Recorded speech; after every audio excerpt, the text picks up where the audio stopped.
This is another Poets at War General Report. And here's your General, Joshua David Ling. Good luck. A good Saturday morning to you, friends. Welcome to the General's Report. I normally only smoke 3 times a week, and I did already because I needed one very special one this night, just being completely stressed out, but I have something to celebrate, and that is getting over this past illness these past 3 days. That's why this General's Report is late. So I have a new phone with a new camera. Hopefully it's nice. Hopefully it's coming through well as far as audio and all that stuff. Of course, I'm going to run it through some filters and stuff anyway for that. So yeah, this is a baseball General's Report. Don't you dare just jump away right away, literary friends, because I actually have something very important to talk about. A little film that I have mentioned several times in the broadcast and other places called Angels in the Outfield. It is a 1990s, I believe it was 94 or so, silly, goofy little baseball movie, but it has some stuff in it that I want to go through more in depth. I've mentioned pieces, I've mentioned things here or there, but I really just want to start going through it. So, first of all, this movie is a really, really funny movie. Like, every time, I didn't rewatch it for this, but I did watch through clips of the entire movie that were put up on YouTube. And I've seen it enough growing up to where it was like watching the whole movie again, if that makes sense. There's so many lines and stuff that I'll reference in regular everyday life.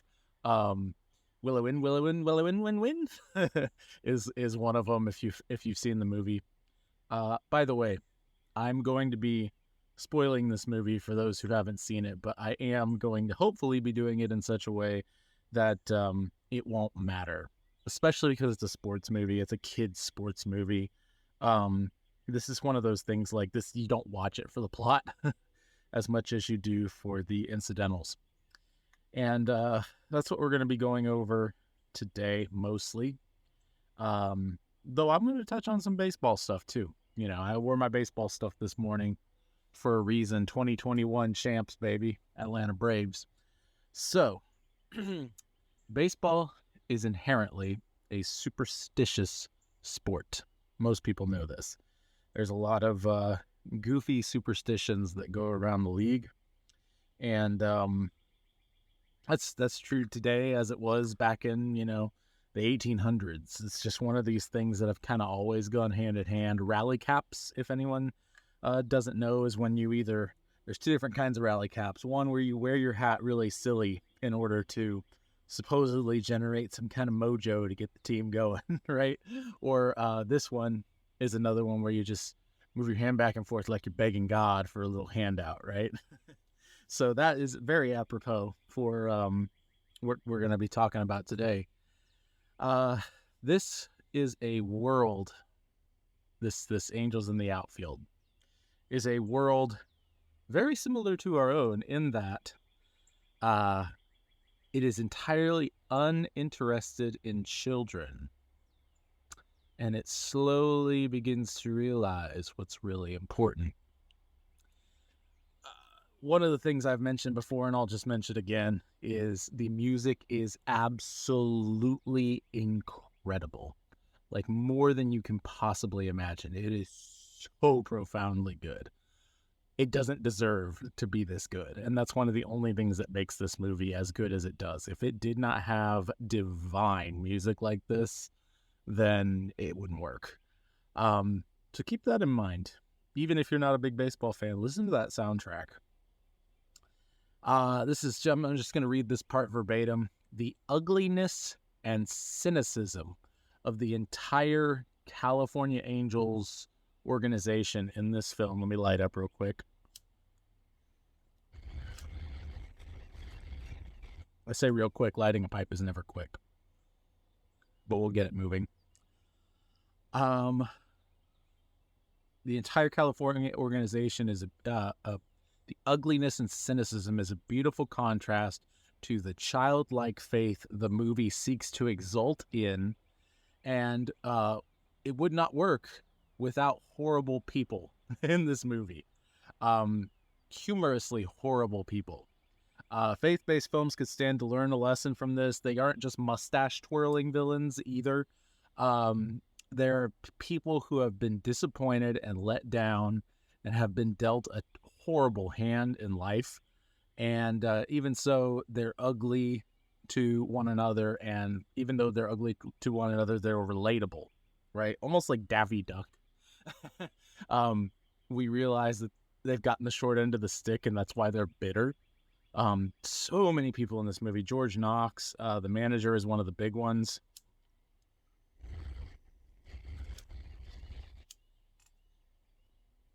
We're getting there. There we go. Gotta get used to talking and smoking. So, George Knox, the owner of the ball club, who's really weird, and we'll get into some more. The administrative assistant to the manager, David. I mean, you think about it. All these players, the manager, the people in the administration, the people in the people calling the games, Ranch Wilder and his buddy, they've all kind of been dealt this horrible job within baseball, this bottom of the barrel, last place team. And yeah, sure, it's a major league team, but they're the worst of the worst, right? And all of them have a reason or another to be completely bitter being in this organization, and just day in, day out being losers and being connected with losing all the time.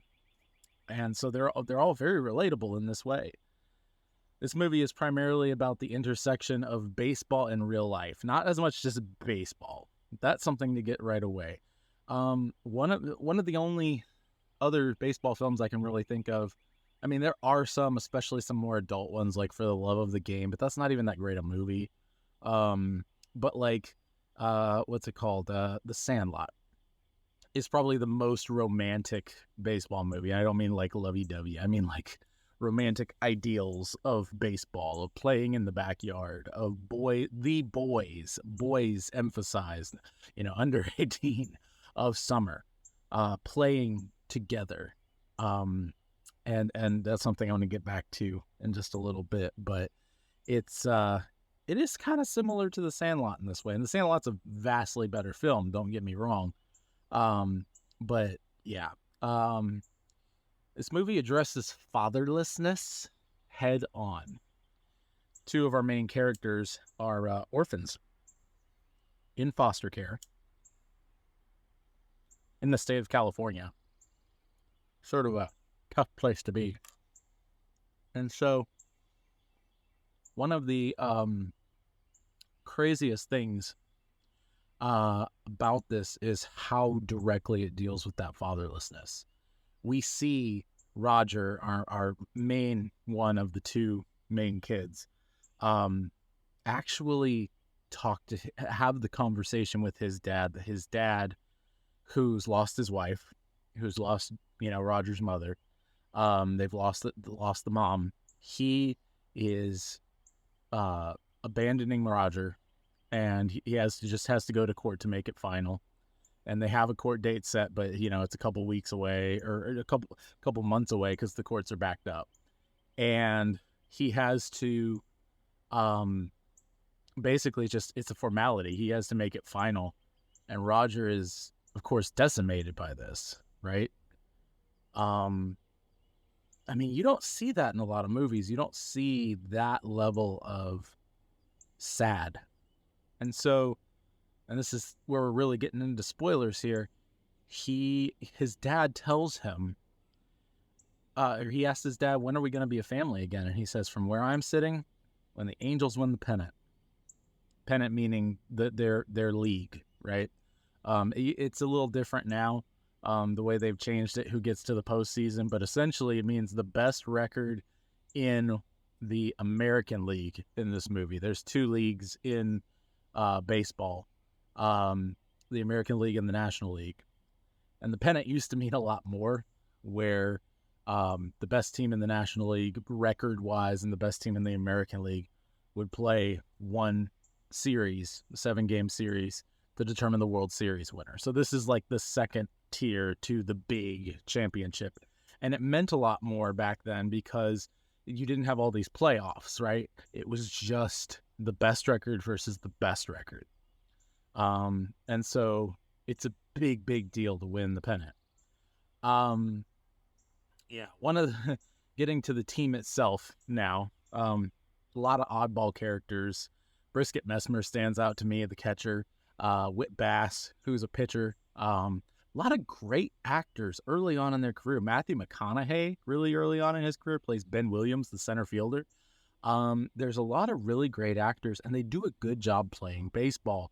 I mean, yeah, it's a little goofy, and certain parts of it are, emphasized for slapstick with the angels and whatnot. But compared to a lot of films, the baseball's actually pretty good, especially when they're just playing and the angels aren't, the actual angels, the celestial angels aren't interfering, in a slapstick way.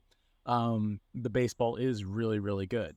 And so I used to recreate a lot of these players. I would actually watch through the movie as a kid and recreate all the teams from these movies in my video games and have them face off against each other. So that's just a fun little anecdote. Yeah. And so, they go to a California Angels game, Roger and JP, they get to go by themselves. So this is a little bit of an anachronistic movie, even though this happens in the 90s. I seriously doubt kids are getting let out in California to go to a major league stadium by themselves at ages 10. But this could have happened in an earlier time period. So it's this kind of weird, between the 50s and the 90s amalgamation idealistic time period. But they go, and Roger sees a miraculous play, but he sees it different than everyone else. He actually sees an angel pick up Ben Williams, the center fielder, to make this miraculous catch. And so Al, the boss angel, played by Christopher Lloyd, shows up next to him and talks to him. And Roger looks crazy, like he's just talking to nobody. And Al is a throwback. And it's funny because he takes the name Al because American League, and he takes a hat from the Empire that says AL on it, American League. He is a throwback to the angels from It's a Wonderful Life. Sort of Fred Flintstone-y, hopeful and whimsical, but also somewhat cynical and silly. Got a sarcasm to him. And Christopher Lloyd was the absolute perfect person to play this role. Christopher Lloyd does not get enough of a pat on the back. Everyone knows him for manic characters like Doc Brown, but he also does a really good job playing Willy Wonka whimsical. I would adore a younger Christopher Lloyd playing a Willy Wonka. Oh my goodness, I would love that. Any which way, he does a great job playing that Willy Wonka style whimsy in this situation. And there's some goofy effects and, all kinds of fun stuff in that regard. But yeah, I like that he's a throwback to It's a Wonderful Life. We don't get to see those kind of angels very much anymore. And I think our nation has moved away from the idea of benevolent angels that can understand us as humans. And I think in some ways that's good because we emphasize their immenseness and that power and the whole biblically accurate angels you see now. But I think also the whole, touched by an angel, evangelifish thing had a point in that I do believe the Bible teaches angels are, as far as they have emotions, emotionally invested in the people that they are charged to care for, And honestly, I wonder right now what kind of angels are smiling hearing me say that just right now around me, that have been helping me through, whatever kind of stuff, the sickness, the other things going on in my life, all that stuff. I think we forget how often we are entertaining angels. And seeing Christopher Lloyd be all goofy and wacky and wink, wink, I know something's coming, just watch and see. It really does make me remember how much God loves us. And so moving on from there, I mentioned, let's see. Okay, I mentioned in the broadcast a while back the funny scene where the manager, George Knox, is taking JP and Roger home, and Roger says JP doesn't ride in cars. And I said it was because his mom died in a car, but it wasn't that. I was wrong. I hadn't seen the movie in a while. It was that he lived in a car with his mom, and he would sleep in the back seat all scrunched up, and he didn't like that whole situation. Well, I wanted to correct that, but I also wanted to say that another thing I noticed is when Roger comes home from his court hearing where he was emancipated from his dad and becomes a ward of the state. Well, I guess that's not emancipation, but you know what I'm saying. They transfer guardianship to the state of California. He is sitting in a car. He comes home in a car with Maggie, the foster caretaker, who's great in this movie, by the way. It's the lady who plays the bird lady in Home Alone 2. She does an amazing job in this movie. But they come home in the car, and JP doesn't wait 1 second and jumps in the car to sit with Roger. I never noticed that before, and it really hit me hard how much he loves Roger. That he just jumps in the car, not to even talk with him, because he doesn't talk to him. He just sits with him.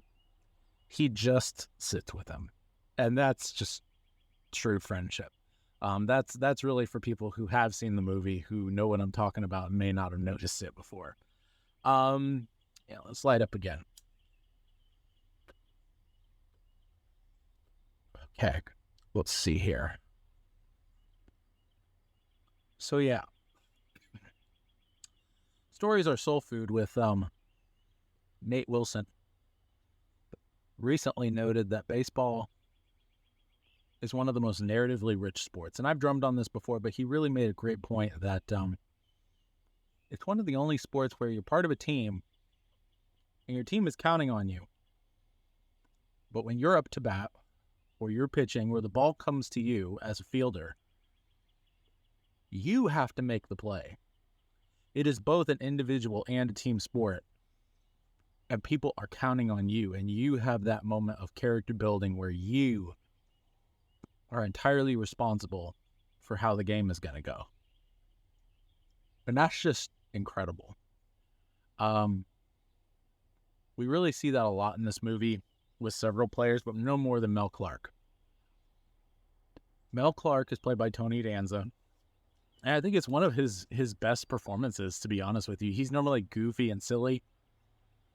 He actually has a completely dramatic role in this movie, pretty much, which is crazy considering all the talent in this. He plays a washed-up old pitcher who's blown out his arm, who begins to pitch again with the help of an angel,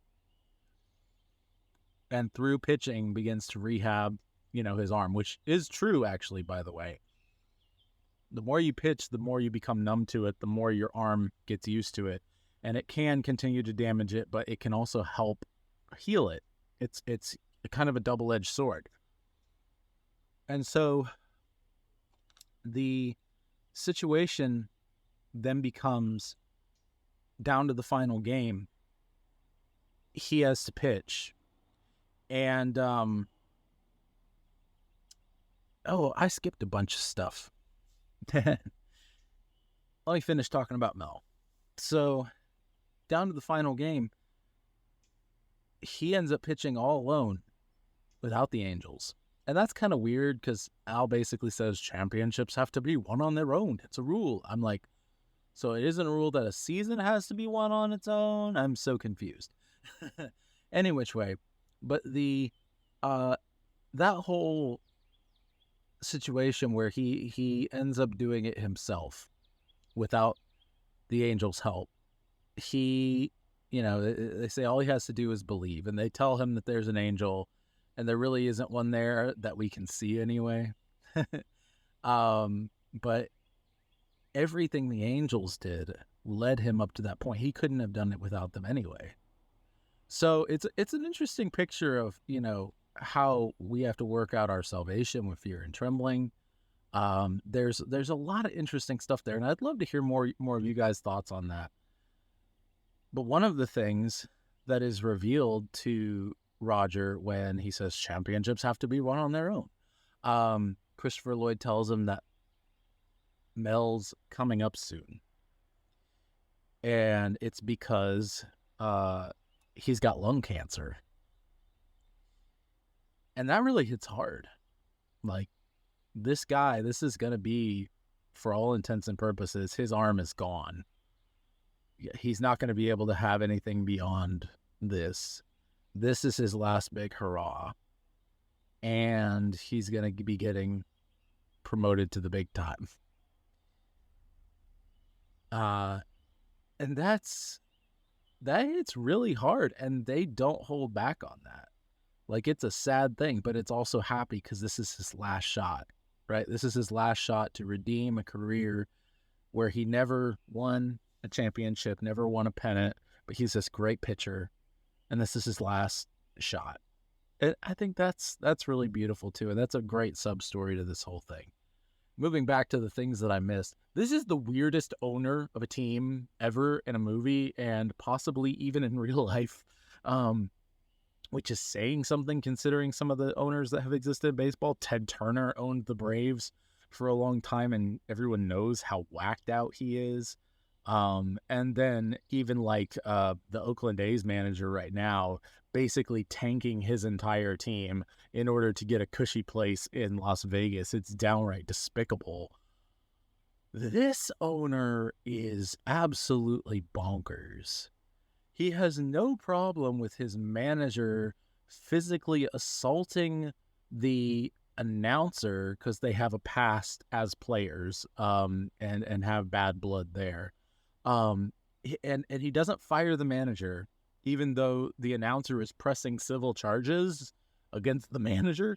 But the second it starts to get out in the media that the manager believes, that there's a kid who can see angels, and the Angels are helping the California Angels baseball team, that's enough bad publicity to get him threatening to fire the manager. I'm so confused. That's the biggest plot hole in this movie, and that's the biggest downfall to this movie. Makes zero sense whatsoever. But yeah, it's ridiculous. And then the other thing that I failed to mention, let me see here. Ranch Wilder is the announcer. And yes, he was a player who slid into George Knox as a catcher with his spikes up on his cleats, and ended effectively George Knox, the manager's career back when they were players. And now he's the announcer, and George is the manager. And it's really funny because Ranch Wilder's sort of this, I kind of really like the way that they portrayed him, because he's this Howard Sterny slimeball kind of announcer. But you really kind of believe like a down on their luck team would get a guy who's this entertaining in order to kind of save face. And he never tears down the team. That's the crazy thing. He does tear down George Knox and attacks George Knox for being a bad manager. And even questions the owner at various points. But he never puts down the team. He actually never says that the Angels are necessarily a bad team. And it's almost as if he's jockeying himself, or even someone else that we don't see, for that position. He's actually playing this theme, this thing very politically, And I really like that because if he's just constantly saying this is a horrible team, people wouldn't listen to him.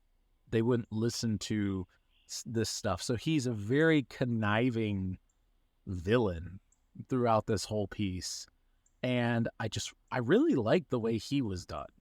I think he's a cut above writing wise.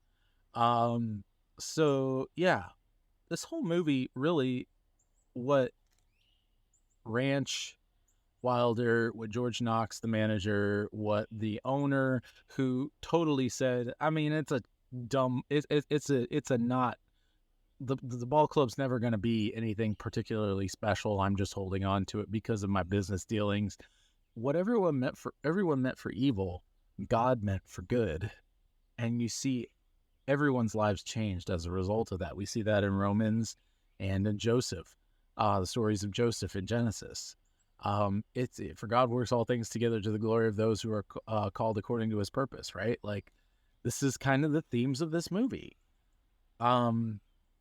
Another thing that I wanted to say is I love how this film acknowledges from the mouth of George Knox that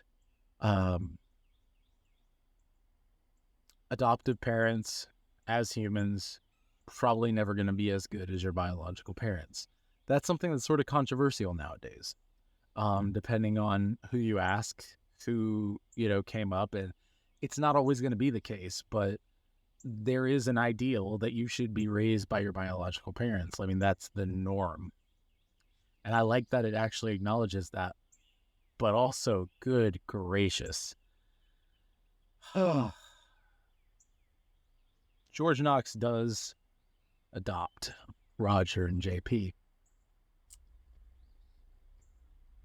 And this is the crazy part. Like, Roger prays to God early on in the movie that the angels win the pennant because he wants to be back with his dad. It's crazy. That's all he really wants. But he can't bring himself to even ask for his family back. He just thinks that if we could win a baseball game, maybe, possibly, I can get back with my dad. How often do we approach God that way? We don't even ask for what we really want. And yet he gives us way more than we could have ever asked for. Honestly, it's really incredible to me how often and this is something that this film really taught me a lot growing up. There's nothing too small or too big to ask God for. Really. Like, you do have to have a right heart. You have to not be selfish, but God is rich, so much richer in his blessings than we can ever even fathom. Roger was so sure that if they won the pennant, if the Angels could win the pennant, and his dad could take him back. And JP continually said, it could happen. It could happen. Could the Angels win the pennant? It could happen. We really need to be thinking in terms of that. Every year, a baseball team goes out there. Most of them lose. The majority of them lose. But one of them wins. Every year. Every day we go out and we lose. We lose. But one day, we will win. We will win. Not just as individuals either, but as families. And I'm not just talking about getting to heaven either. There are wins in life. And there are wins in our death. And we need to have that childlike hope. It could happen. Adoption, man. That glorious doctrine. Praise God that he adopted us. And it is gorgeous to see in this movie. Absolutely gorgeous. Not only does Roger get adopted, JP does too. JP, who just wanted his friend to get adopted. He didn't know if he'd ever be adopted. right? He just really loved his friend. I'm blown away by the goodness of God and how this movie reminds me of it. God really is a God of hilarious impossibilities. Hilarious. He is the most amazing jokester when it comes to giving gifts. Over the top, hilariously extravagant gifts. I don't want you to forget that. Last thing I don't want you to forget is that, yeah, the biblically accurate ones, they're actually entertained by you and your struggles. They actually, in their own way, care about who you are and what you do. God has given them charge over you to protect you, to watch out for you.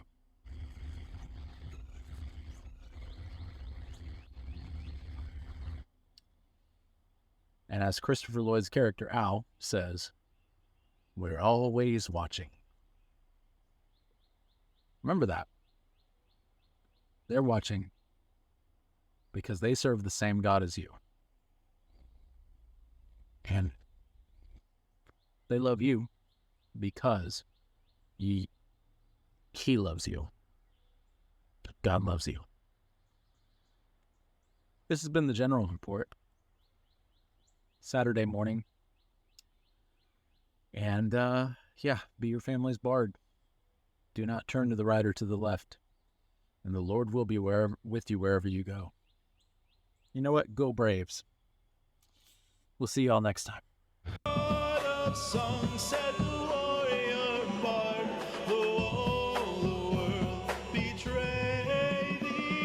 Sword at least I right shall guard one faith.